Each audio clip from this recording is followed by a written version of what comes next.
ಕರ್ನಾಟಕ ಸರ್ಕಾರ ಅನರ್ಹ ಬಿಪಿಎಲ್ ಕಾರ್ಡುದಾರರ ವಿರುದ್ಧ ಸಮರಕ್ಕೆ ಇಳಿದಿದೆ. ಈಗಾಗಲೇ ಲಕ್ಷಾಂತರ ಅನರ್ಹರನ್ನ ಬಿಪಿಎಲ್ ಪಟ್ಟಿಯಿಂದ ಕಿತ್ತು ಹಾಕಿರುವ ಕರ್ನಾಟಕ ಸರ್ಕಾರ ಇದೀಗ ಮತ್ತೆ 14 ಲಕ್ಷಕ್ಕೂ ಅಧಿಕ ಅನರ್ಹ ಬಿಪಿಎಲ್ ಕಾರ್ಡುದಾರರ ಪಟ್ಟಿಯನ್ನ ಸಿದ್ಧಪಡಿಸಿದೆ. ಡಿಕೆ ಶಿವಕುಮಾರ್ ಕರ್ನಾಟಕದ ಸಿಎಂ ಆಗುತ್ತಲೇ ಪಂಚ ಗ್ಯಾರಂಟಿ ಯೋಜನೆಗಳ ಪೈಕಿ ಗೃಹಲಕ್ಷ್ಮಿ ಹಾಗೂ ಗೃಹಜ್ಯೋತಿ ಯೋಜನೆಗಳ ಮರುಪರಿಷ್ಕರಣೆಗೆ ಮುಂದಾದ ಬೆನ್ನಲ್ಲೇ ಅನ್ನಭಾಗ್ಯ ಯೋಜನೆಗೂ ಕುತ್ತು ಬರಲಿದೆ. ಅರ್ಹರಿಗೆ ಮಾತ್ರವೇ ಬಿಪಿಎಲ್ ಕಾರ್ಡ್ ಸೌಲಭ್ಯ ಒದಗಿಸುವ ಸಲುವಾಗಿ ಈಗಾಗಲೇ ಅನರ್ಹ ಪಟ್ಟಿಯನ್ನ ಸಿದ್ಧಪಡಿಸಲಾಗುತ್ತಿದೆ.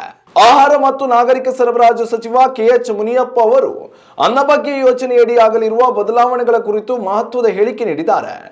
ಕರ್ನಾಟಕದಲ್ಲಿ ಈಗಾಗಲೇ 13 ರಿಂದ 14 ಲಕ್ಷಕ್ಕೂ ಅಧಿಕ ಅನರ್ಹ ಬಿಪಿಎಲ್ ಕಾರ್ಡುದಾರರಿದ್ದು, ಅನರ್ಹ ಪಡಿತರದಾರರ ಪಟ್ಟಿಯನ್ನ ಈಗಾಗಲೇ ಸಿದ್ಧಪಡಿಸಲಾಗಿದೆ.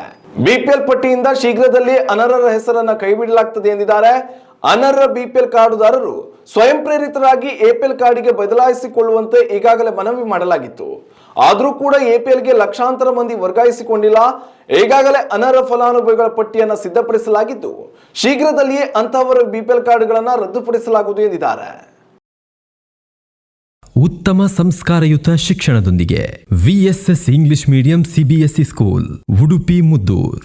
ನರ್ಸರಿಯಿಂದ 10ನೇ ತರಗತಿವರೆಗೆ ಶಿಕ್ಷಣದ ಜೊತೆಗೆ 5 ರಿಂದ 10ನೇ ತರಗತಿವರೆಗಿನ ವಿದ್ಯಾರ್ಥಿನಿಯರಿಗೆ ಉತ್ತಮ ಹಾಸ್ಟೆಲ್ ಸೌಲಭ್ಯವೂ ಇದೆ.